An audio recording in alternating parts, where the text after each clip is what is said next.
Our council meeting to order for November 13th. This is our regular council meeting. Bonsoir tout le monde. Welcome everybody. Welcome to the guests that we have here tonight. Number one, 1A, regrets. We have regrets from Councillor Gordon Woodrow this evening. Number two on our agenda, we have the invitation to stand and move. That is consistent on our agendas every single time. Anybody who feels the need to get up at any time can do so. Number three, the approval of the agenda. You will notice that there is a new item on the agenda, 10D, Drinking Water Program. We received an email earlier today, but just so that everybody is aware, it is on the agenda. Thank you for that. Does anybody have any other additions to the agenda? Okay, seeing none, is somebody willing to make a motion to adopt the agenda as presented? Okay, moved by Councillor Bourque, seconded by Councillor LeBlanc. Any questions on that? All those in favor signify by saying aye. Aye. Contrary minded, motion carried. Conflicts of interest, if anybody has a conflict of interest with any of the items on the agenda, they can declare it now or at any point during the meeting. If something comes up, you can declare it at that time as well. Number four, we have a presentation from our Physician Recruitment and Community Navigator team. So we would ask them to come on up, please.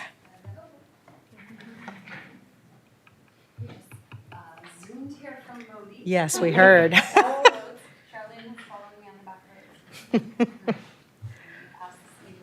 So when you are going to, just if you could press your microphone and I will get you set up. Okay, there we go. Okay. Good. Anytime. Okay. Thank you very much for having us here tonight. My first time here was way back in 2018 when we started this venture. And thank you, Warden, councillors, staff, and CEO, Alain.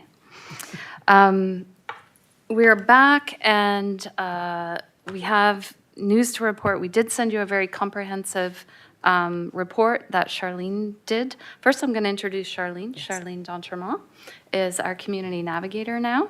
And Dr. Brian Moses, many of you know, is the physician lead.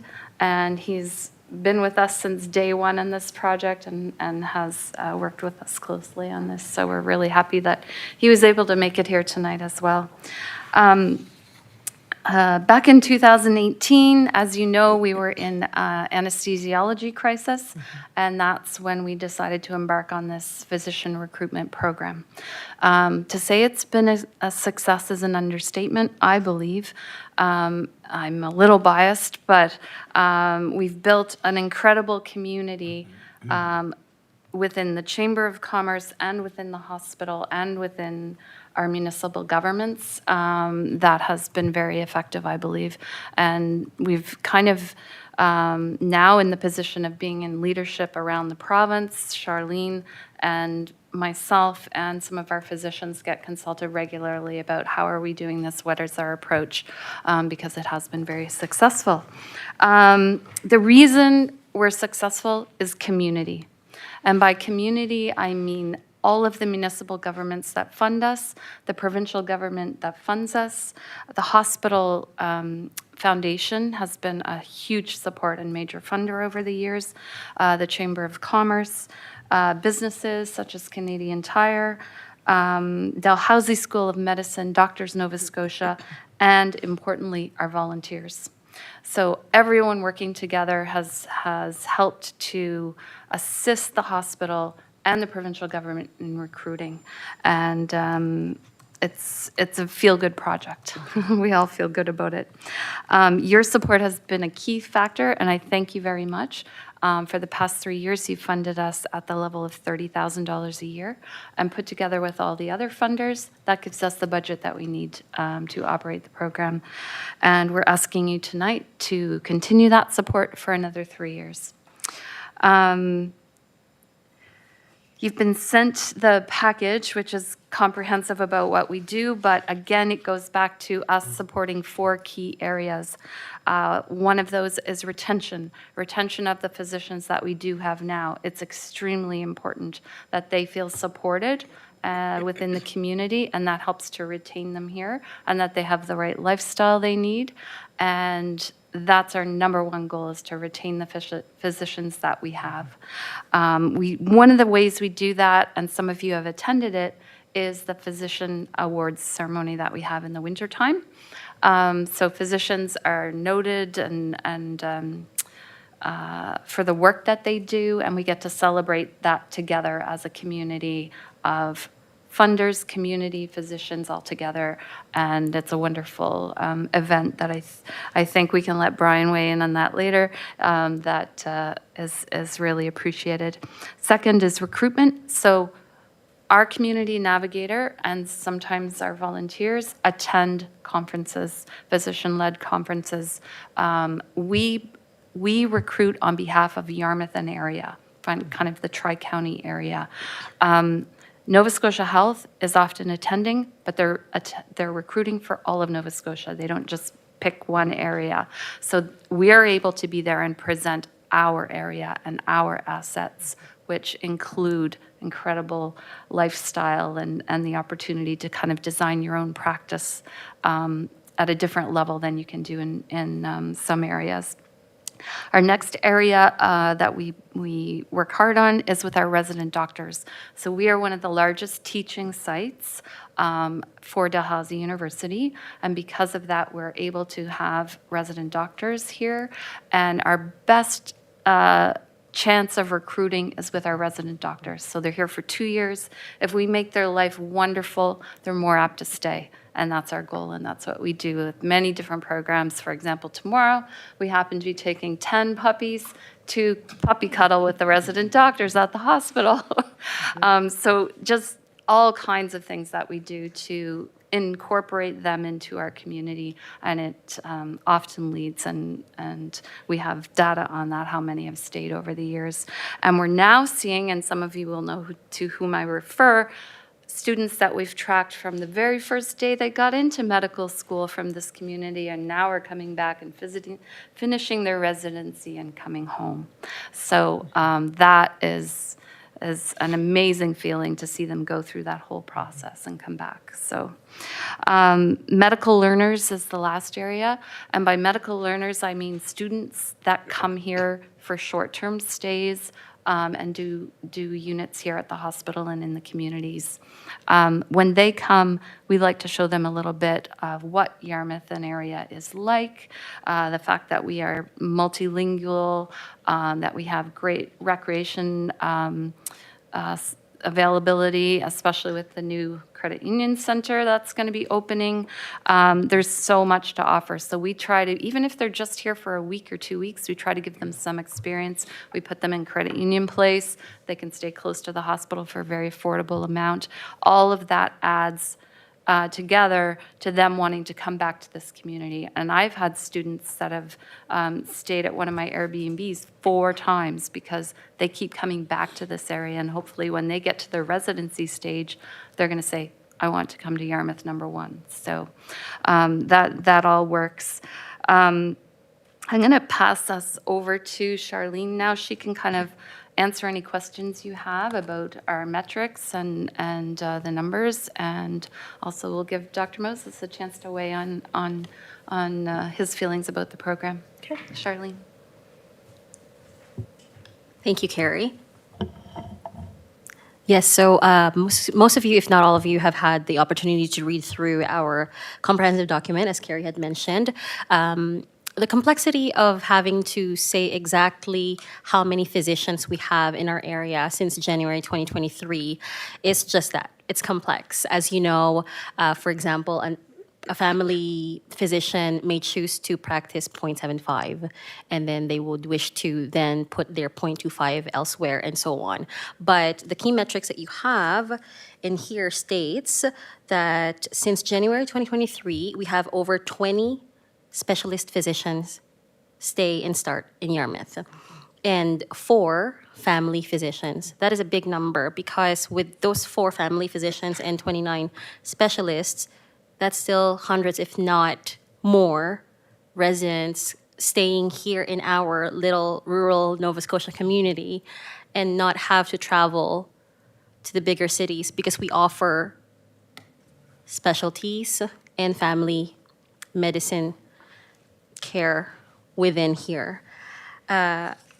We also have our key metrics for the site visits from 2023. We've had over 40 site visits, and those numbers, many have signed, which is wonderful. And also here you have our number of retained residents. So we have 10 resident graduates between 2023 and 2025 who have decided to stay and are or doing locum here within our area. It's a wonderful approach for sure. The Community Navigator program acts as a bridge between the healthcare system and the community as a whole. We help support them in feeling the sense of belonging by simply showing them that we see them, we hear them, and we are here to show them the community, connect them with the people that they are now wonderful friends with and attend sports events with, or their children are together in dance or sports activities and so on. I always say that the small initiatives often lead to the biggest impact. People sometimes don't necessarily remember the things that are major that we do, but they'll remember the time, hey, I remember when Charlene dropped off this bag of goodies that one time that I was really down because XYZ. So those are the things that we try to focus on. And even with the recruitment efforts that we do, it still affects the retention side, because with the people that we attract in our area, it helps the physicians that we now have realize, I don't need to stretch myself thin, because the people that are attracted to the area are eventually going to settle in the area, and they will then take on some of the responsibilities that we have, so then they can have a more balanced work life in the Yarmouth area. So I'm going to let Dr. Brian Moses speak about the Community Navigator project. And if you guys have any questions regarding the Community Navigator project, please let us know. Thank you. Well, I'll just maybe highlight a few things that I think have been relevant from the perspective of a practicing physician here who's trying to help on the recruitment and retention side of things. So one issue is that, as people who live here in Southwest Nova, I think we all know how amazing it is. However, people who have never been to Southwest Nova have no idea, right? The town of Yarmouth has an interesting little slogan that it's the edge of everywhere. I often joke that it's the end of nowhere. And so we have a bit of a bigger job ahead of us when it comes to recruiting than a recruiter in Halifax does, for example. People know where Halifax is, what it is. There's an airport there. It's easy to get there. So it's very easy to recruit there. It's not the same here. And so we rely on those little things, as Charlene mentioned, to try to make us stand out or to set us apart from other places. And I think that it's working. So right at the outset, Carrie mentioned that one of the drivers of this whole project in the beginning was a major shortage in anesthesia. We were down to one anesthetist locally, and we were dependent on locum physicians from wherever we could scrounge them to make things actually work. At the time, we had an allotment or permission to hire 4 full-time equivalents of anesthesia. The last negotiation with Department of Health actually increased across the board in Nova Scotia a minimum number of 5 for any specialty. So we automatically were granted an additional FTE. But again, we only had 1 to begin with. So not only did we fill those other 3 that were vacant, but we filled the additional 1 that we were given. So we went from 1 to 5 anesthetists, to the point that the anesthetists have so much extra time on their hands because there's not even enough OR space to have them all, that one of them is now working in the ICU with me and my ICU group, which is fantastic for us in the ICU. So that's one example of how the project has been successful. But it is, unfortunately, kind of a never-ending thing. So not only do we need to continue to retain those people who we've brought in, but there's ongoing recruitment efforts because people retire, or occasionally for reasons that are beyond the control of everything that we do, people sometimes leave. So there are family situations or other things that mean people leave. So For example, surgery right now is an area where we'd really like to get one or two more. We had hired and had signed a person, and then some family issues came up, and that person's no longer coming. So it is an evolving process that I think requires ongoing effort. And just to sort of end it off, among the little things, because I do think it's a big thing, but it's a little thing. Carrie mentioned the awards night that happens. And I don't think for one second that the majority of physicians think that that's the most important thing in the world, right? We do what we do because we care about people and want to be able to help them along their health journey. However, we can do that anywhere in the world, right? I could help someone in their health journey no matter where I practice medicine. So sometimes those little things do make a difference. And sometimes you can go seemingly weeks and weeks and not have, and this is the same in any profession, I'm sure, but you can go long stretches where it doesn't seem like anyone ever says, hey, great job. You did a really good job. In general, we do a really good job at getting after people when they make mistakes and when they need some correction. And we don't always do a great job of reminding them that they're doing a really good job most of the time. And I think that awards night goes a really long way, because not only do people get awards, but actually, whether it's patients can actually nominate physicians for awards, or other physicians can nominate their colleagues. And whether you win the award or not, you're given a sampling of some of the things people sent in to nominate you for the award, which I think is outstanding. So reading some of those comments from colleagues and patients really kind of gives your batteries that boost to kind of keep you going for the next stretch of time until you get those positive feedback comments again. So I think that's just one of many great things that this project has done. So I certainly, as a very biased person in the healthcare community, I think it's a great project that needs to keep going. Excellent. Yeah, I guess just in closing, before I turn it over for questions, I want to highlight 3 areas that are really important work for our community navigator. Number 1 is housing supports. So when physicians are coming here, whether it's for short-term or long-term, key thing is finding them housing. So it's difficult for anyone to find housing right now. But that's a big part of Charlene's job right now. The other thing is finding employment for spouses, because if the physician is going to be happier if the spouse is happier, or the partner, and that's really important too. And with the connections that we have within Chamber of Commerce and the medical community, we can often help accommodate that. And thirdly is the children. If they're coming with children, they need to be integrated into the community. And we have a wonderful recruiter now, Rebecca Cassidy, at the hospital, but her job is busy and she represents a huge area. So that's the area that we're able to help, is all of that. So on Monday, Charlene organized a Mums and Tots group, which we had at the Greenville Hall. We might have had puppies there too.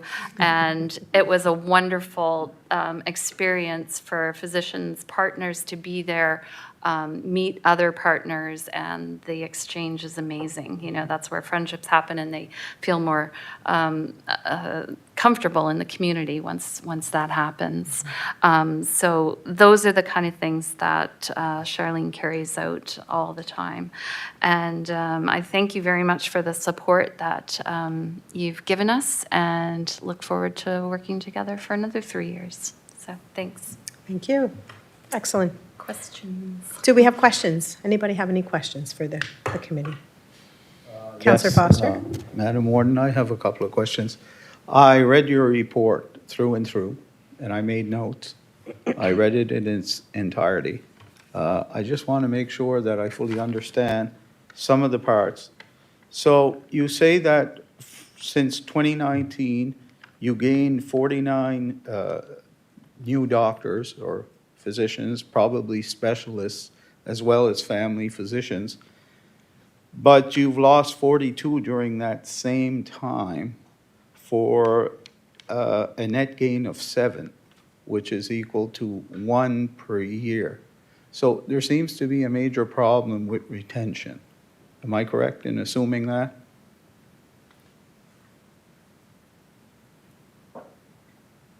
Yeah, you're on. Thank you for that question.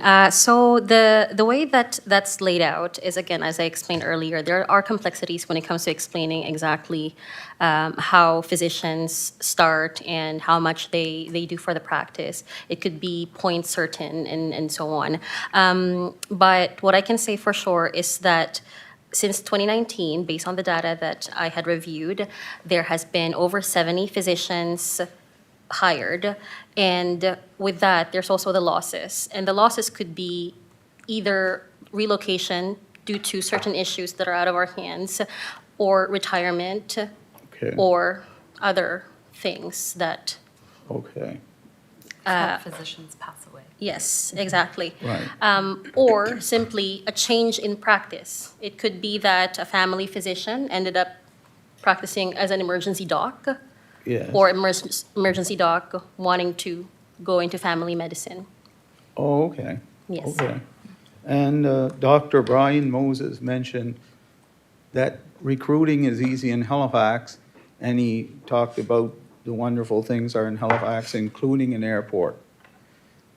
How big of a problem is the lack of a functioning airport in Yarmouth in terms of attracting and retaining doctors from away? Because I remember the good old days when you can take the plane in Yarmouth, fly to Halifax, fly to Boston or wherever, and make a connecting flight. And the way I see it, the only people who have the power to fix that is the federal government. And I don't see them doing that anytime soon, considering that they divested themselves of the airport a number of years ago. So I would say it is. Do I have to? There we go. Oh, good. Sorry, go ahead. No, you're good. You're good, Brian. It's reds. Well, it doesn't Yeah. matter. Okay. I know, it's confusing. So, yes, I would say that that is a significant factor. So when we have done exit interviews, that is something that consistently comes up. So as much as people do love the region, many of the people, so for example, we had a resident who recently completed that loves it here. Her partner also really enjoyed it here, but they're from out west, they're from Manitoba. And it just was difficult for them when they wanted to go visit home, and so it was easier just to go home rather than stay here. We do have another one who's from Manitoba who's been here for some time and goes home every 3 months. I don't know how she sort of manages that between the drive and the flight and everything else, but that's kind of the exception to the rule. So many people that do have families away, it's more complicated for them to stay here because of the lack of air service from Yarmouth. So it's certainly been something that I've pushed for a lot since taking on a recruiting role, but it is something that as you say, it's hard to gain traction because there doesn't seem to be much federal interest in it, and it's just a challenging project to try to get off the ground. But yes, without question, it has an impact on our retention.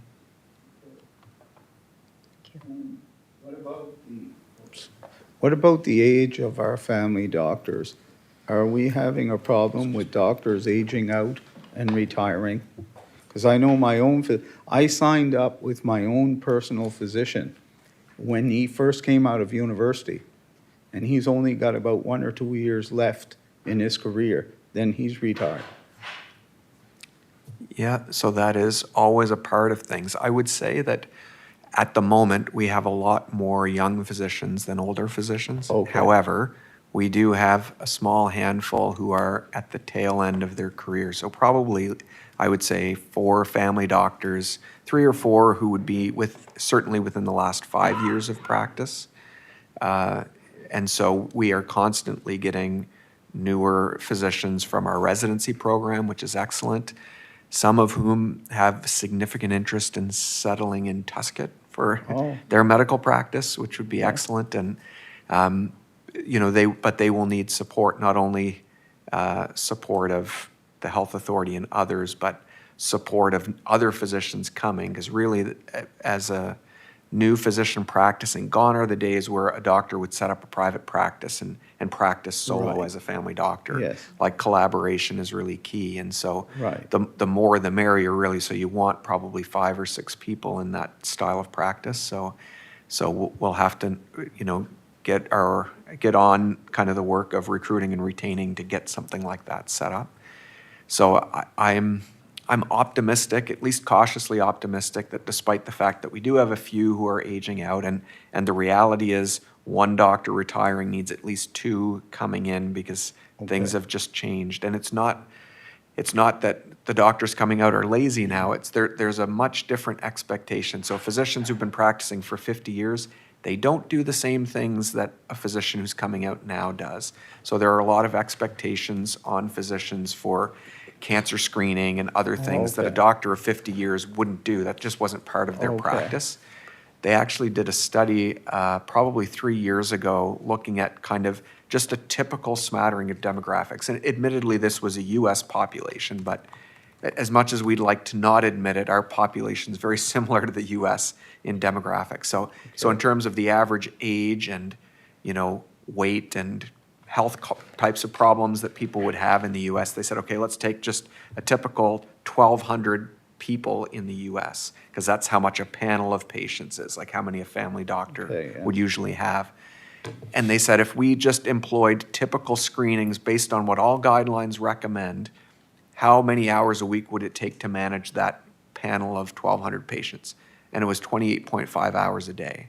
So Okay. it just goes to show why Yes. you can't have a practice of 3,000 Right. people anymore. Right. I understand. I just have one very quick final question. Very quick. And I'll let other people, okay, that's fine. I'll take the blame for telling No, you no, too no. long. We all know that there's a political division south of the border where there seems to be 2 camps. Has that resulted in doctors moving to Canada to any significant degree? So it's definitely been to our advantage. So forget about what your political stripe is. Right. Like the reality of this situation is people are wanting to get out of the US and practice here. And that's not just been physicians, but nurses and other healthcare providers. We've seen it at our hospital and others. One of the downsides and the advantage of having a community navigator project is for political reasons, the health authority has actually restricted recruiting trips to the US. So Rebecca, who's the NSH recruiter, and the Yes. whole recruitment team are not going to the US for recruitment trips, even though right now is the best time to be trying to recruit there. Okay. So we have the ability to use some of this money from the project to send Charlene Okay. plus whoever, like a physician of whatever specialty that particular conference is, to go down there and say, hey, come here, we Yes. want you here. So yes, it's been a boon to have that situation that has caused some unrest, and it's brought people here. Okay, thank you for all your answers. Thank you. Thank you, Councillor And the Foster. information. Councillor LeBlanc? Thank you. Just a few comments, and one, when we're talking about family and doctors coming and their spouses, it's almost more important to, I believe, maybe satisfy the spouses in regards to wanting to stay here, as it is more so than the doctors. I would think that if the partner and the children are happy to be here, then the doctor is probably going to be just as satisfied to be here. So, secondly, I'm curious in regards to technology. And when we look at, the amount of doctors and the amount of appointments and patients, as you mentioned, and the amount of people throughout the province that don't have a physician, even though that is shortening up. The online physician, how is that working?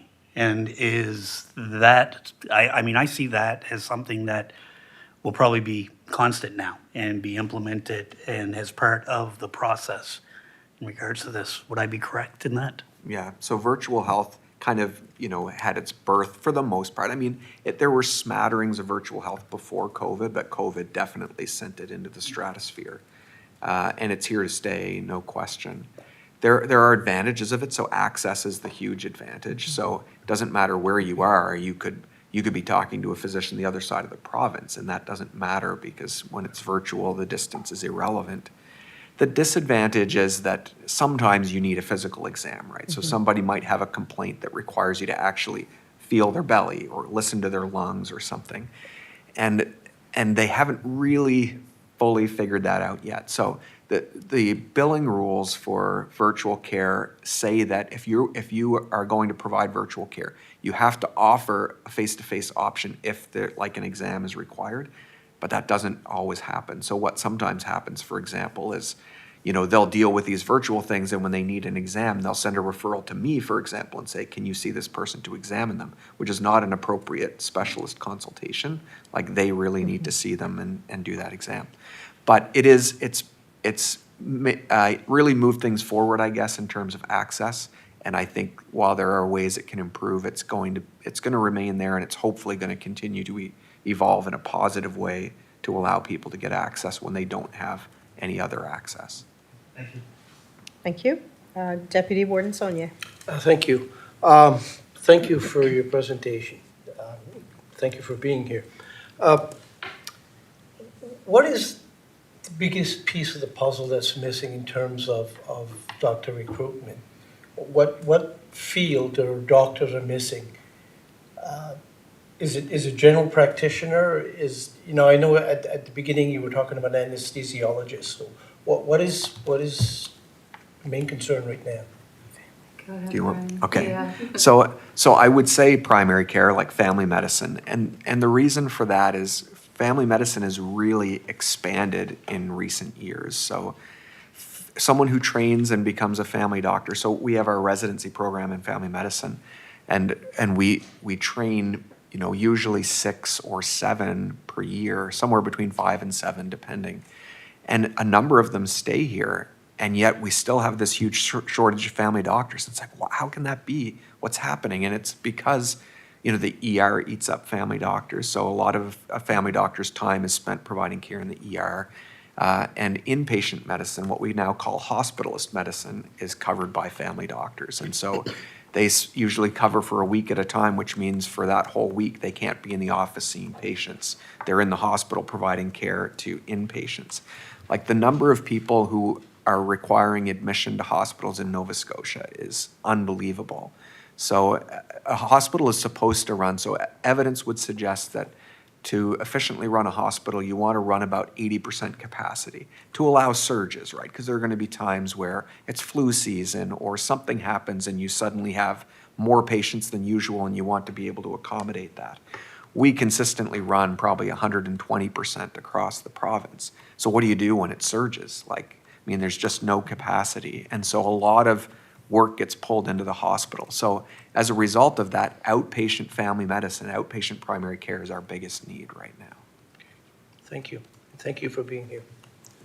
If I can just add to that too, Counselor, we also have had a need in emergency medicine, but we have a program where we're bringing emergency doctors from South Africa. So right now we've got 4, I think, here, and are hoping to retain them here, so they're here on a trial basis. But that's another ongoing program. But having this program allows us to react quickly, and often the physicians are contacting us right away when they see it coming in the future. So we're trying to be proactive in terms of, okay, we see vacancies coming here and here, let's get on it now, in different specialties as well. So it's really important that we work together. Yeah. Are there any other questions from anyone? Okay. We really appreciate you coming in. I serve on both committees, so I often hear this information, but it's good for everybody to hear it as well. So it was very thorough, very well explained. We really appreciate it. Well, We never make a appreciate you letting decision. us come. What's that? Sorry? We appreciate you letting Oh, us come. absolutely. We never make a decision the night of, but our next meeting, we will definitely be making I would assume, we would be making a decision on this. Do you need a letter with a formal ask in it? Like, we have the report, but that's not really, so we will send you that. Okay. Certainly, but yeah, we'll add it to the next agenda. Yep. Thank you. Okay, thank Thank you. you. Councilor LeBlanc, did you want to say something? The only thing I was going to say, just to finish up, is thank you guys for doing what you do. I see where we are now, and I can just imagine where we'd be if we didn't have it, right? So that's, looking back at, from 2018, 2019 timeframe and where we're at today. So anyways, thank you. Thank you. Okay, that was excellent. Next, number 5, adoption of minutes. So we have the minutes from October 30th, 2025, from our executive council meeting. Were there any errors, any omissions to the minutes? Okay, seeing none, we will approve the minutes as they have been presented. Next, number 6. We have recognizing Argyle council announcements. So if anybody has any council announcements, Councillor Foster? No, I pressed the button about 30 seconds ago. Oh, sorry. I just had a question from the minutes, if I could. Definitely. Just a quick question. Nova Scotia Power changed their policy on streetlights. Is this something that's province-wide? Did we get a letter to this effect? How did this come about? Because I'm kind of curious.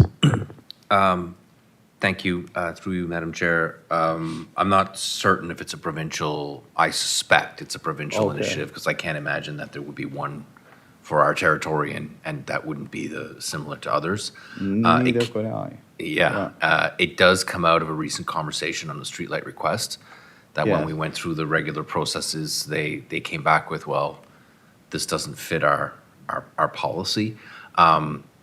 We may have an email to that effect, correspondence. We certainly have the verbal communication with them. Seeing as the motion that was made was to examine alterations to the existing policy and not actually eliminate the policy, we can certainly follow up.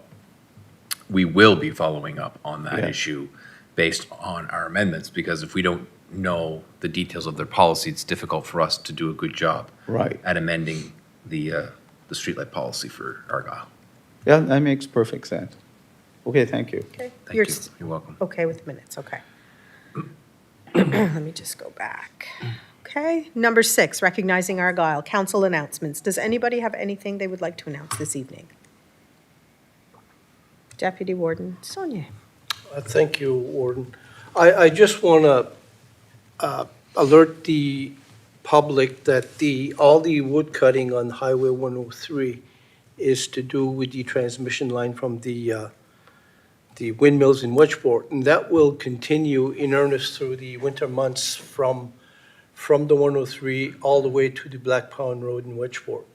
It's going to be 100 feet wide, and it's on a predetermined surveyed course, so it shouldn't bother anybody, but it's going to be an ongoing project until bird nesting season next spring.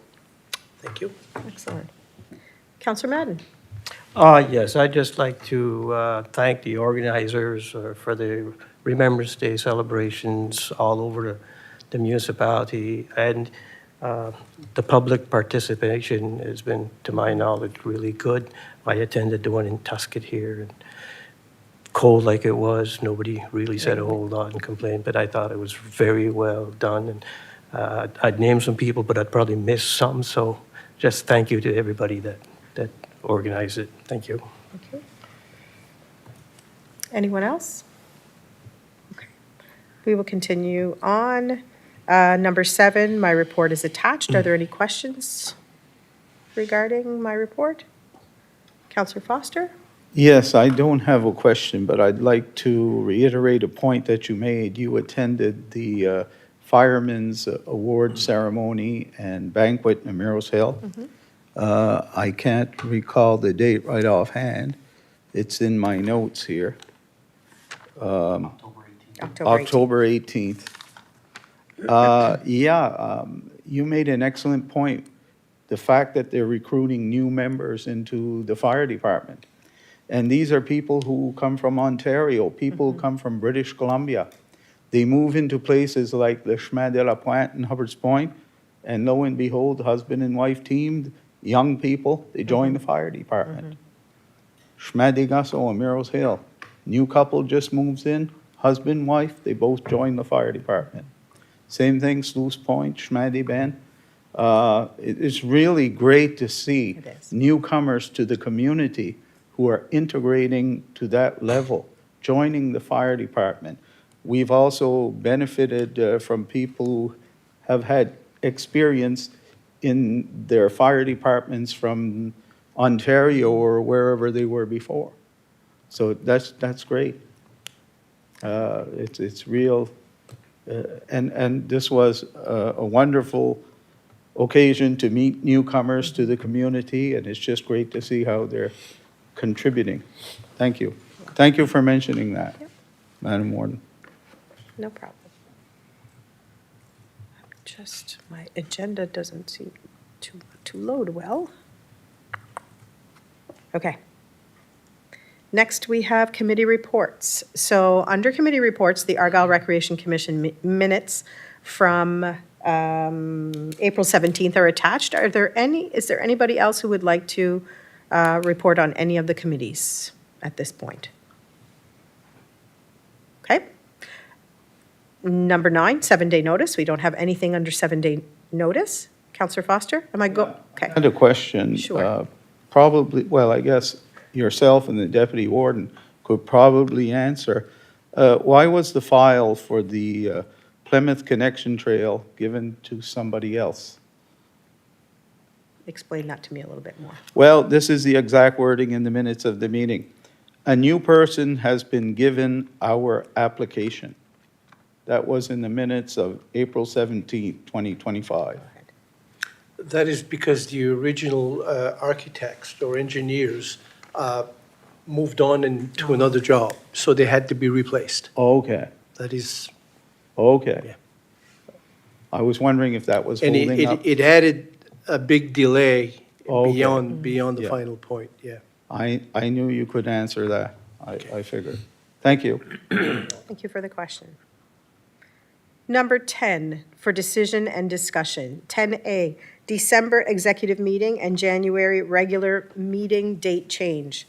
So we just have a couple of I feel like it's just kind of cleaning up things. In December, our executive meeting falls on December 25th. I'm pretty sure nobody will be here for that one. And then and in January, will there be a turkey dinner? Just kidding. There'll be soup. I don't I'll like have the soup. soup. And January, the regular meeting falls on January 8th, and the office opens January 2nd. So in the correspondence we received, the recommendation is that we cancel the executive meeting on December 25th and move our January meeting, so our first regular council meeting, to January 15th. So there is a suggested motion to do exactly that. Cancel the December executive meeting and move the date of the January regular meeting to January 15th, 2026. I'll make that motion. Okay, moved by Deputy Warden Saunier, seconded by Councillor LeBlanc. Any questions or comments on that? So if there's anything special that comes up? We can always call a special meeting, definitely. Yep, CAO Muse? I was just going to make mention that typically some of the more seasoned, perhaps, councillors would remember that we would not meet it was called Committee of the Whole in November for dumping day, because we had, 3 or 4 fishermen that there was no way they could make that. We don't anticipate, though I want to respect the fact that people will be busy, we don't anticipate a cancellation of that meeting. So that one should still stay. And then, of course, if there's a special requirement, and there may be, we'll call a special Definitely. council meeting. Definitely. Any other questions or comments on that motion? Seeing none, all those in favor signify by saying aye. Aye. Contrary minded, motion carried. 10B, tender approval, Mariner Center rink replacement. Just bringing up the attachment. Oop. So we have been talking about the rink replacement, the ice surface replacement for a while. The budget, as our CAO mentions in our attachment, was originally set for 2.6 million. However, it came in as less. So it came in at 1.672 million. Our percentage of that would be 30.67%. That's our negotiated percentage amongst the 3 units. Because we are one of the owners of the Mariner Center, that is our percentage. So it's been on the radar for a while. We're looking to have this done as soon as possible. And basically, we're looking to see if we can have this replacement approved so that they can move ahead with the tender. So there is a suggested motion to move that council approve the financing of the Mariner Center ice slab replacement project at a maximum of $513,000, and that the CAO be directed to negotiate financing options with the town and municipality of Yarmouth. Moved by Councillor Madden. Do we have a seconder? Seconded by Councillor Digdon. Questions or comments on that motion? Councillor Sorry Foster. to monopolize the that mic is- here that is tonight, okay. but the 2.6 million original estimate, was that for both ice slabs, just for one? Just for one. So the expected useful life of these things is 25 to 30 years. So why are we not discussing replacing ice surface number 2? Councillor LeBlanc? Thank you. So at this point, there's no need to replace ice surface number 2 as of yet. Right. And with the fix of ice surface number 1, that should also alleviate, I think, I don't want to say any future issues with ice surface number 2, but it should maybe prolong it. Okay.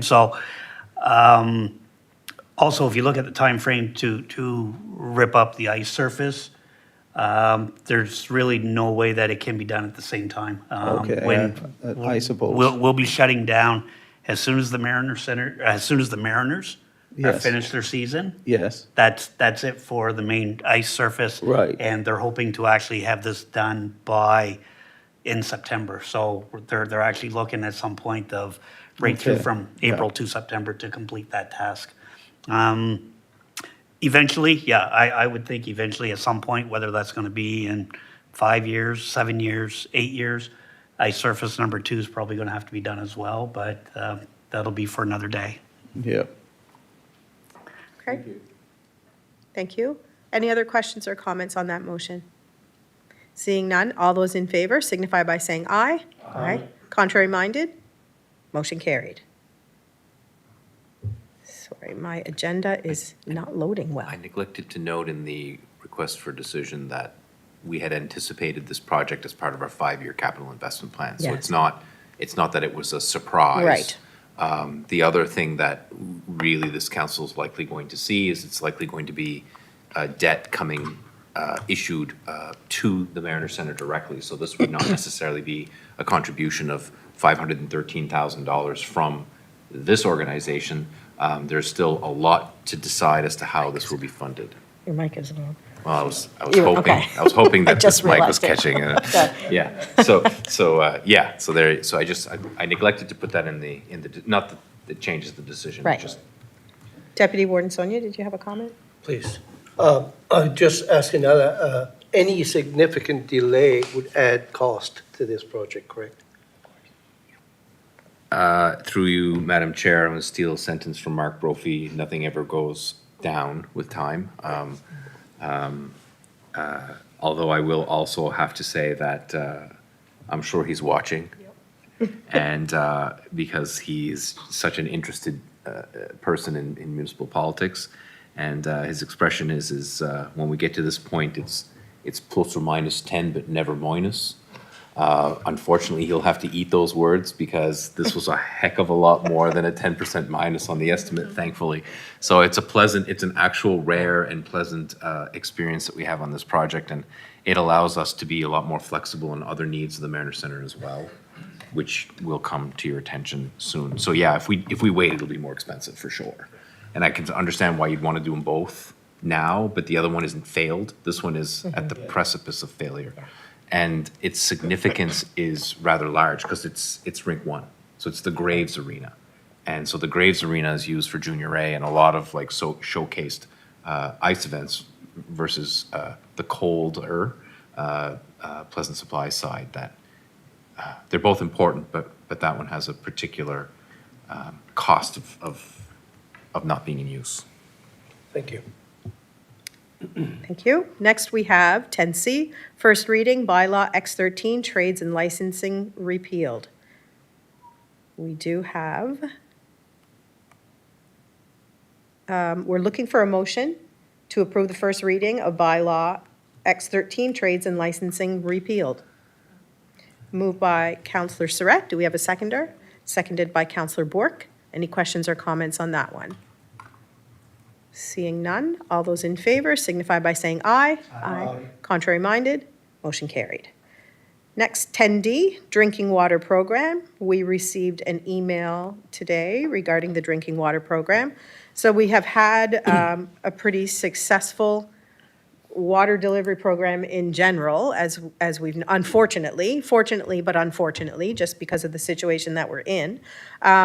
We have posted that we are going to, by the end of November, stop having the water delivery because of the possibility of freezing, et cetera.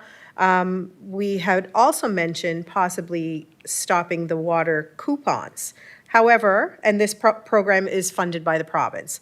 So our CAO sent us an email today saying that we could potentially continue this program if council feels like that is something that they would like to do.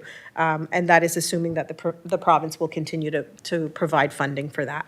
So this is definitely a decision of council. Is this something that we would like to continue? This is a decision of council. So Councillor Bourque. Thank you, Chair. So presently, is this, the coupons being very well used right now? I know there was, somebody was asking me today if the coupon was going to continue. The demand is ongoing. We're not seeing a reduction in demand at this time, to the best of my understanding. 30 total per day. About 30 a day. That's not a small amount. So these people that are coming to get coupons for water, is it because their well is still dry? Yeah, so what we typically do is we ask for information on when the well went dry. And so I think what's happening now, some of the wells are recovering, but that doesn't mean that they're drinkable. Right. right. That's So- what I was going to say. So yeah. we're not, and so what we're seeing is we're delivering water to people's homes right now.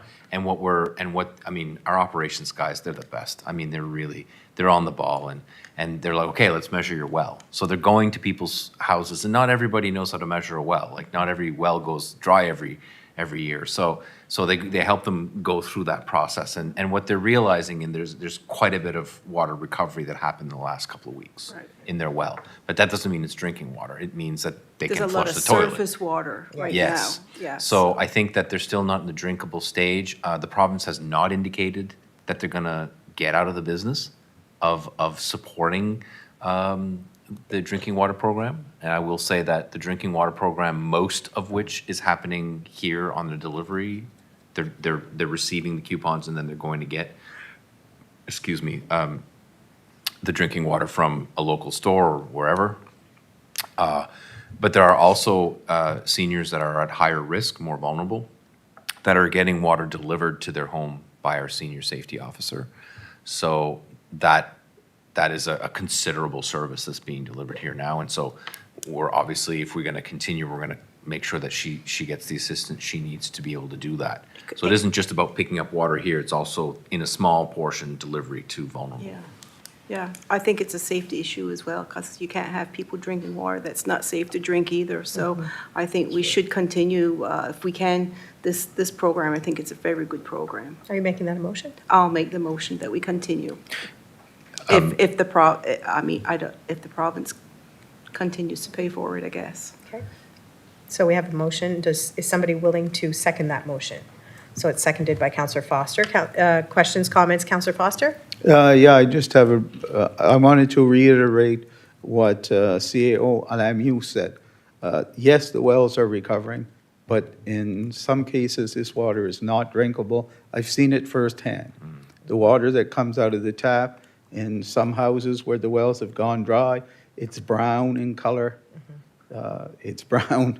It's the new water that has just come into the toilet is brown. So, it's not fit to drink. It's hardly fit to wash your clothes with, let alone, consume. A very valid point. I've seen it firsthand for myself. Thank you. CEO On the motion itself, and I want to be a pain about it, I just, if the mover and the seconder are okay with this, can we provide a date? And obviously, if the province walks away from it, I think the idea was that that would, will come to an end sooner than that. It's essentially at the same time. But I'm thinking about Christmas, and I'm thinking about office closures, and I'm thinking about all those things. Now, we could propose that we could go to the 20th or the 20-something of December, or the 19th of December, which would be the probably, well, I guess it would be the third week of December, I guess. It could be as late as the 22nd of December. If you wish to go into January, that's okay too, but just the people have to understand that we'll be closed for a period of time in between. I think that setting a date, regardless of what you want to do, might be useful for us in terms of knowing, because usually what we do is we put on the coupon what the deadline is, and we try to coordinate that as best we can. So I'm respectfully asking if there is a date that could follow that. That would be appreciated from us. Okay, so the mover, are you okay with adding a date? Yeah, you add a date, but what date is going to be December, December the 19th, 20th? When's the office closing? The office will be closing on the 24th of December at noon.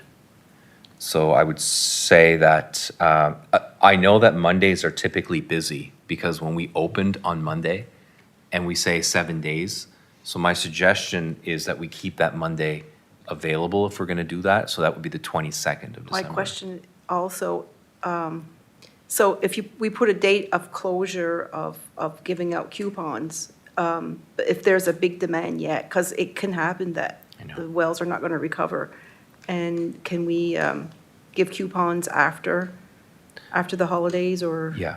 could we revisit? We can We can revisit. revisit this? We can revisit the date at your December meeting if you wish. So if you want to go to December 20th and then you realize that it's not enough, we can have that discussion again. Or if everything seems to be okay, we can Yeah. stop it there as well. Absolutely.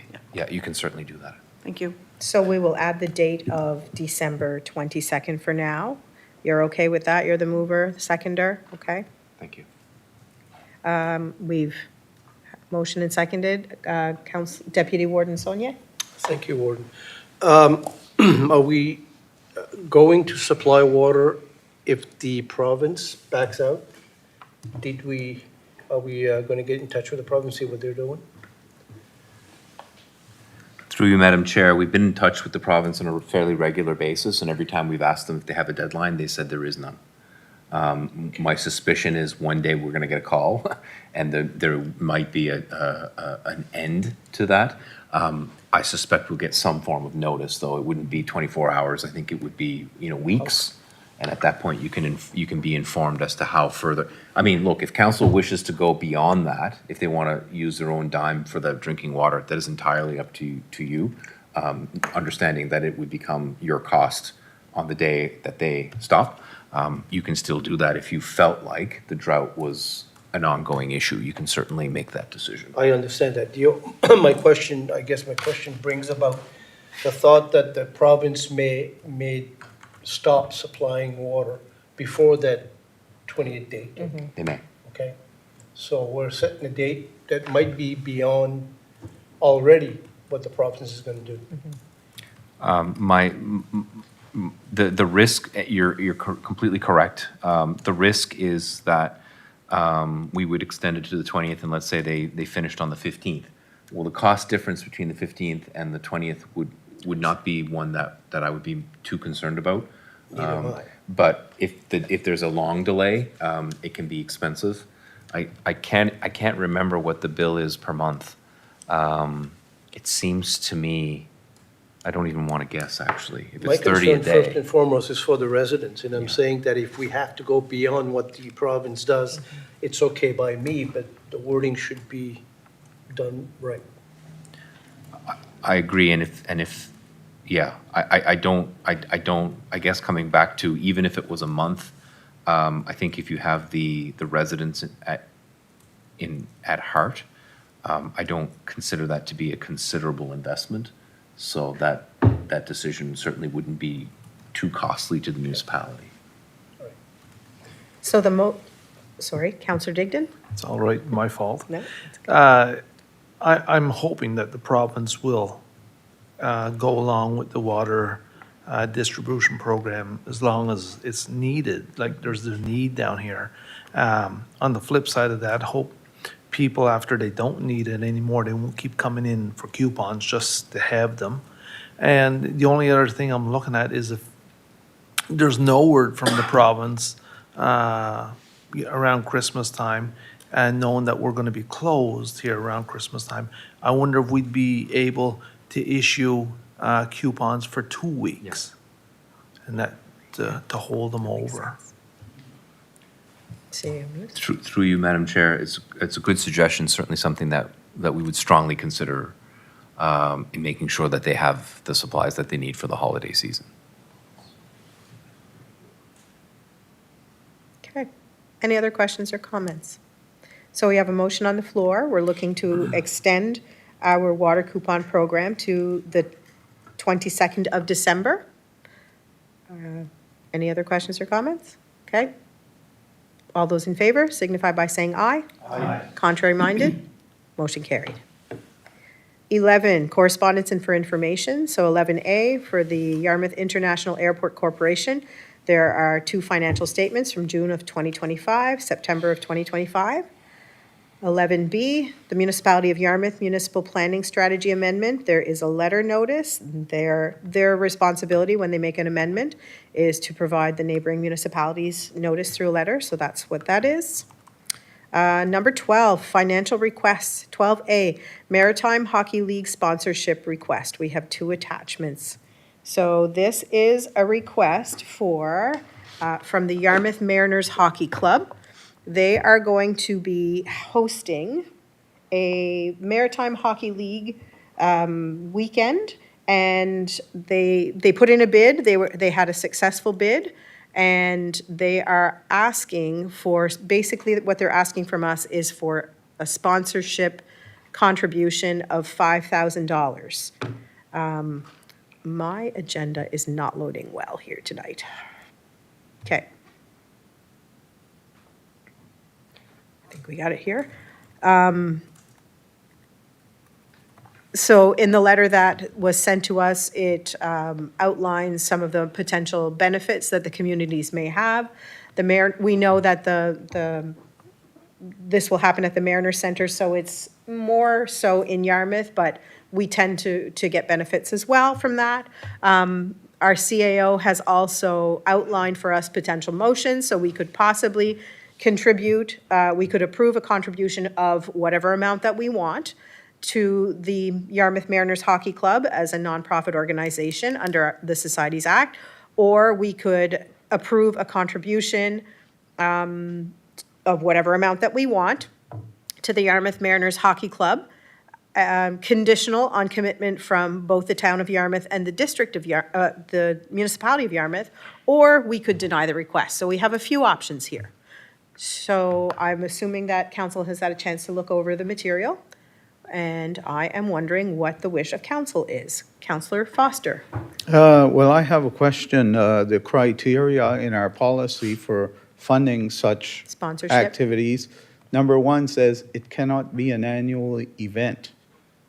But they're talking in the letter of making it an annual, that hopefully it will become an annual event. Perhaps Councillor LeBlanc might want to speak to that. Okay, Councillor LeBlanc, go ahead. Thank you. This event is an annual event, but it's not held in the Mariner Center every year.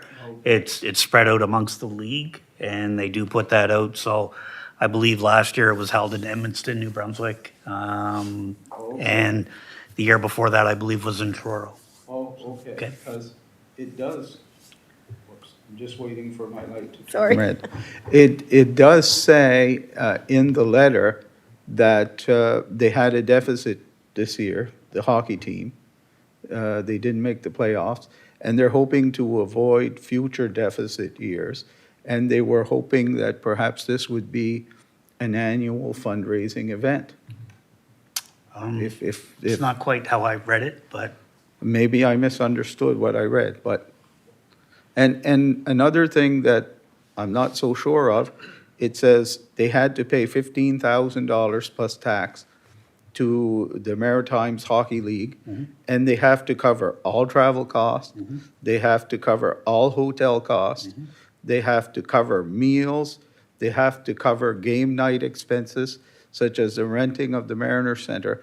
So I'm wondering, how does this become a fund, and they're not going to increase the price of the tickets for regular season games. So where's the fundraising component of this? Where's it coming from? So if you look at 2 game nights Yes. at 1,500 fans, and the funds that come in from that, and along with selling sponsorships, that's where their profit is going to come from. Well, okay, okay. Is it guaranteed they're going to make a profit off this? No. Okay. No, absolutely not. Okay. In fact, a lot of times when they put on events like this, Yeah. a lot of different areas don't make a profit. They actually end up losing money, or teams lose money in regards to this. Okay. Yarmouth has been fortunate over the course of time that when they host events like this, they normally do come out ahead. Okay. Because they do have very good fan support and sponsorship support. Okay. So I think that's where that's coming from. Again, Daryl, I'm sorry. Again, Daryl, back to the point in the letter where they talk about making this potentially an annual event. That's the part I don't understand. They would not be making it an annual event in Yarmouth, would they? Based on what you said? No, and again, and I'm not sure exactly where you've seen that in regards to an annual event. It says this will act as our annual fundraiser and help minimize another potential year end. What they're referring to is not making it an annual event. This is going to be their annual fundraiser for this year. Instead of Okay. having another type of Okay. fundraiser, this is going to be their fundraiser for the year. Now I get you. Okay? Thank you, You're my welcome. friend. Thank you. Thank you. Counselor, did you have something? Okay, Counselor Madden? Yes, thank you, Warden, Madam Warden. As you all know how I feel about sending money to the Yarmouth. We do a lot of that. We do a lot with the Mariner Center and the airport and everything.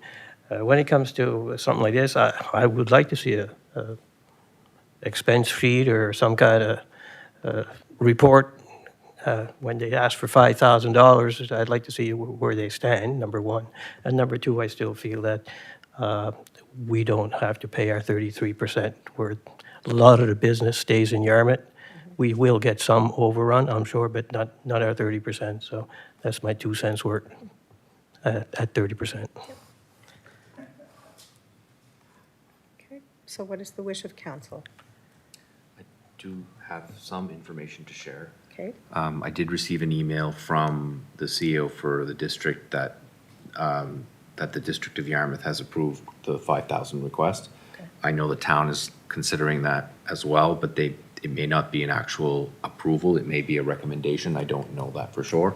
But I thought, one of the conditions of the policy is that you're not the only funder. And so I think that that's important information for you to consider. I don't mean to share that to influence the amount or your commitment. I'm just sharing it because the policy says that you can't be the only funder. Thank you. Counselor Surratt? This question is not so much specific to this request, just in general in terms of our budget, because we have an annual process where different organizations apply for funds, and we go through quite a lengthy process of how they get it, if they don't get it. And then we have these requests that come at different times of the year. And I'm just questioning, budget-wise, do we allow an allotment for these kinds of requests that are outside of our process? Thank you. An excellent question through you, Madam Chair. We do our best to anticipate this, but we would not have known at the time that the Junior A team would have been successful in hosting the All-Star Game. So the budget does not, it anticipates some, but not all of these, and in this case, this would exceed the budget. So whatever you're contributing, I suspect even if it's $10, I think that it would exceed the budget because we're really up against it.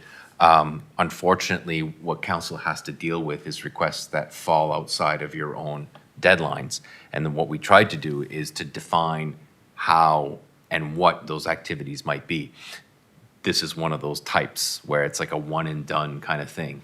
And so it does fit the policy, though it doesn't fit your budget, if that makes any sense, because we've gotten to the maximum on that for this year. So if you're choosing to make a contribution, you do so understanding that you're making an approval to spend outside of a budgeted allotment for this line. Last that we spoke, we had a significant confidence that you're going to have a surplus this year because we're avoiding a lot of other costs that we expected 5 months ago. So then, therefore, I'm confident in saying you will have surplus funds that you can utilize for this purpose. And that's important for you to know if you're going to go over budget on a line, that there are other lines that you might be able to use to offset that. Councillor LeBlanc. Thank you. I guess just to be, I think in regards to the indication by Councillor Madden in regards to about money going out, I'm sort of to the opposite of that. I'm a firm believer you need to spend money to make money, and regardless of whether the money is here or if we're putting it into the Mariner Center. If you look at the Mariner Center, for example, 68% of the people that use it come from the Municipality of Argyle or the Municipality of Yarmouth area. Yes, the hotels are located in that area. People will be staying there, but that economic driver of events like that coming in plays a large part in regards to the whole area, and everybody benefits from it over time. Yes, it's very hard to track on exactly how much dollar-wise we're going to get out of that, but those events are important to be held for the area, and it also helps, again, by this being the major fundraiser for the Yarmouth Mariners team. Hopefully that helps them on a financial basis as well to ensure the longevity of them being a tenant in the Yarmouth Mariners Center. So I'm certainly for it, and in fact, I will make that motion in regards that we do approve the $5,000 request. Okay. Thank you. Do we have a seconder for that motion? Seconded by Councillor Foster. Councillor Foster? Yes, Councillor LeBlanc, he stole my thunder because I was just going to make that motion. Okay. But I'm very happy to second it. I'm happy to second the motion to give them 5,000. Thank you. Councillor Surratt? I'm very much for supporting sports, and let's face it, our rink and our pool is in Yarmouth. And so if we're going to sponsor sports, big sports events, likely the event's going to happen in Yarmouth just for that reason. So I'm, definitely for supporting. However, just going back to that budget piece and that process that we have, in that process where we have a limited budget and we have denied or we have not been able to fulfill the full request, I do have a concern about these one-off requests that come outside of that process. We've denied people in the Municipality of Argyle the full request, and yet if you don't apply during our process, you probably are going to be successful. So I do have a concern about the optics of that as we move forward with these one-off outside of the process time. Thank you. Makes sense. Deputy Warden Sonia? Thank you, Warden.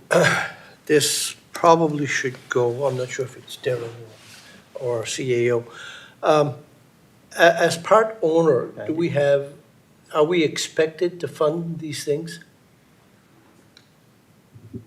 Oh, I just shut myself off. I apologize. That's Thank okay. you, Madam Chair. There's no obligation or expectation that we would fund this because we're owners of the Mariner Center, because the Junior A Mariners is a separate organization. That being said, they're renting from the Mariner Center that we own a third of. And I would like to note that, Councillor Madden made a comment about we don't have all the information, and our astute and esteemed Newell has sent you as an inbox information that the town received that we didn't receive as part of our inbox request. And it is the All-Star Game budget that you can review. Now that the motion's been moved and seconded, I realize it's a little late in the game, but it's there.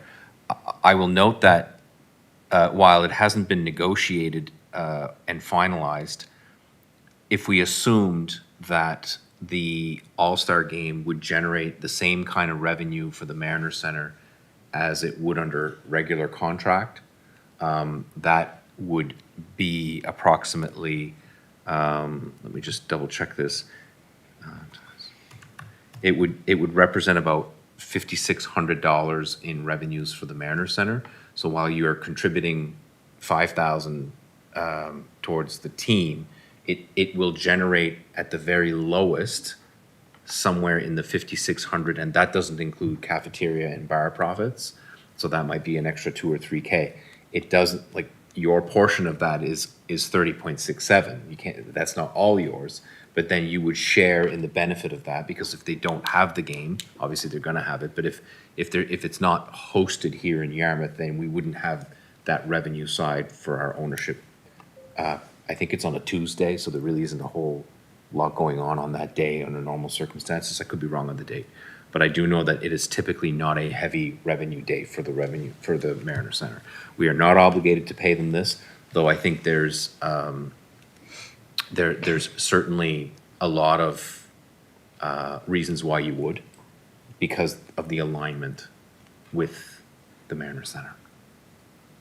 So if I may, one more. Yes. To Councillor Surratt's point of not being budgeted, is there a way that we can, I don't know what the word is, but Anticipate. maybe not anticipate, but put it out there that people that want money Yeah. or want funding has to go through the process? So it's an excellent concern raised by Councillor Surratt, because it's a limitation of your policy. And so I think that your policy, and I hate to say this because it's been reviewed and changed a multitude of times, the problem with grants to organizations is it's never a perfect process, because people are asking you for money at a time where it's convenient for them, not when it's convenient for you as the funder. But I would strongly recommend that before the next grants to organizations season shows up, that we have a good hard look at that policy and take a look at what you'd like to do, because the fairness part isn't quite there, is it? I mean, in terms of, like, when you think about people that are denied funding because there's too many that came in at once, and then suddenly an event, and suddenly we're having to look at it really kind of last minute, right? And I don't mean that disrespectfully. And so I think there's a legitimate concern of our policy. We discuss it as staff all the time, and I would strongly recommend that you make those amendments so that next year that you close any sort of loops that you feel are concerning to you. But for now, it certainly fits the policy, like the way that it's set up. Yes, it's outside of the deadline, but our policy explicitly states that it can be outside of the deadline if it falls in that criteria, which it does. Okay, thank you. Councillor Bork? Thank you, Chair. So do we have a line item? I thought we had a line up sponsorship. That's what I was going to ask. Yeah, so I always thought we should maybe have an amount in our sponsorship, because there's always something that's coming up like this here. So this is, it's to me, it's sponsorship and grant to organization. It's not quite the same. It is the same, but it's not quite the same, because sponsorship, you're sponsoring somebody for an event. But then the grants, there's things that's going on too. They have things that are organized. But I always thought we had a line item, sponsorship.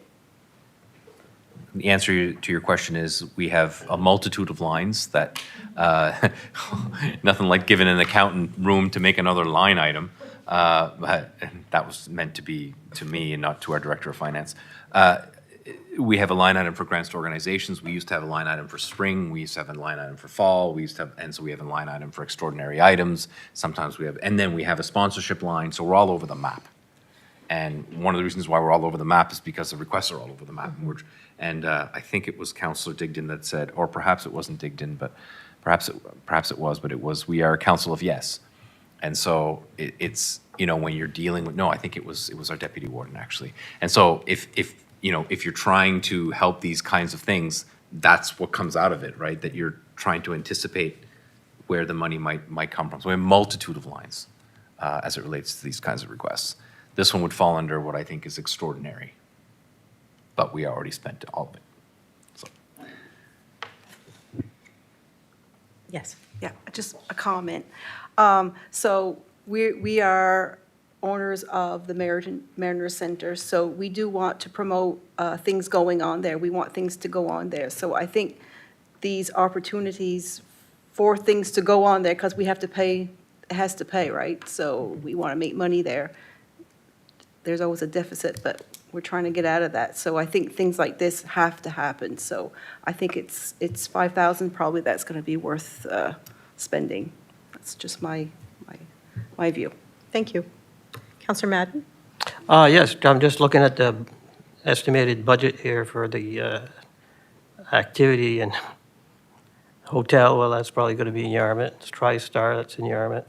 Grand Hotel Meals, Subway Meals, Boston Pizza, Jake's. So again, I just strengthen my commitment that everything is benefiting Yarmouth. And so our 33% cost to me should be reduced. Thank you. Thank you. Any other questions or comments? Okay, so we have a motion on the floor to approve a contribution of $5,000. All those in favor signify by saying aye. Aye. Contrary minded? Motion carried. Does he want that recorded? Is that what you're going to ask? Do you want that recorded? Okay. Thank you. Next on our agenda, bear with me. Oh, that was pretty quick, actually. Agenda topics for next meeting. Are there any agenda topics that any councillors have or any notice of motions by councillors for our next meeting? Okay, seeing none. Question period? Is this a question you sent me? That's a question online? Yes. Okay.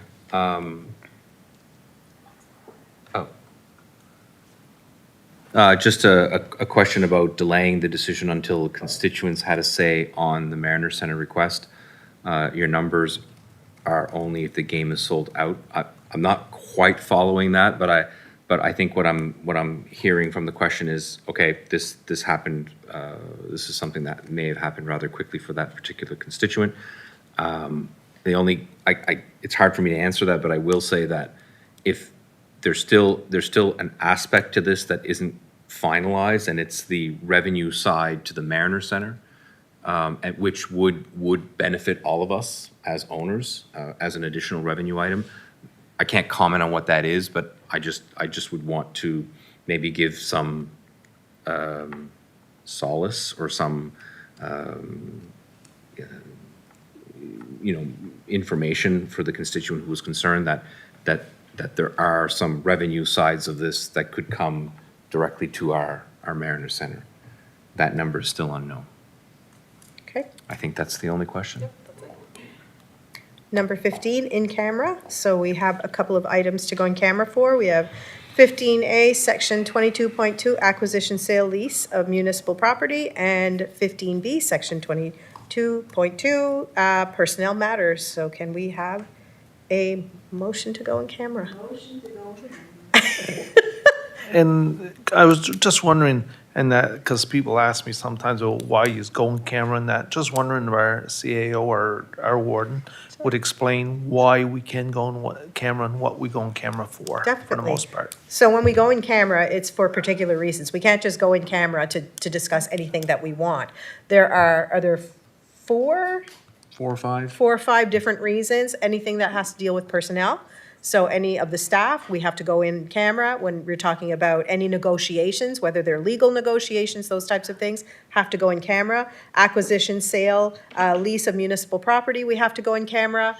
The other 2, I have them marked somewhere. What are the other 2? Breaches of code of conduct. Breaches of code of conduct, that one has to be discussed in camera. And legal advice. Legal advice would be the other one. So those are the 5 criteria that we have to meet in order to go in camera. That's a good question. It is. And it's important to add one thing. When we go in camera, it's to discuss things that if they were public, they could hurt the municipality. Right. That's really the bottom line. So if there's a contract negotiation that we're doing publicly, that's not usually a good thing, right? Because that's usually, oh, well, you're going to negotiate this number. Well, I'm going to come back with that number. So now you're negotiating in public, and that's not typically what happens in a contract negotiation. Certainly legal is subject to privilege. So a lot of it has to do, and then there's HR matters. So if the HR matters relate to my staff or myself, they go in camera because there are privacy issues associated with that. I know I'm a little repetitious, but I like to kind of say it's usually for reasons that would hurt either the municipality or the people listening, and therefore that's why they go in camera. We have absolutely zero right to go in camera for things that require a public decision. And so there are times where we go in camera and we discuss the negotiation, and then motion may come out of it that says, we're instructing the CEO to go back with a new number as discussed in camera. So that doesn't disclose the information, but it gives me the information to operate on your behalf. That's another example of how in camera usually works. Unfortunately, in camera always gives people the impression or illusion that we are in fact trying to speak about things in a non-public way. We televise every single one of our meetings to the best of our ability, unless we have workshops and everything like that. That's not really our intention. It is to protect the municipality and the citizens from some negative information. Exactly. And there is times on the flip side of that where we do have to go in camera and protect the municipality, protect personnel, protect companies. Correct. And that, so yes, no, very good. Thank you very much for that explanation. And one last thing that the citizens should know, or citizens that are concerned, is that there is no decision that happens in camera. So when you come out, if there's a motion, that is a public motion. Your decision is public. Yeah. So we have a motion to go on camera, seconded by Councillor LeBlanc. Questions or comments? All those in favor signify by saying aye. Aye. Contrary minded, motion carried. Okay, we will go in camera.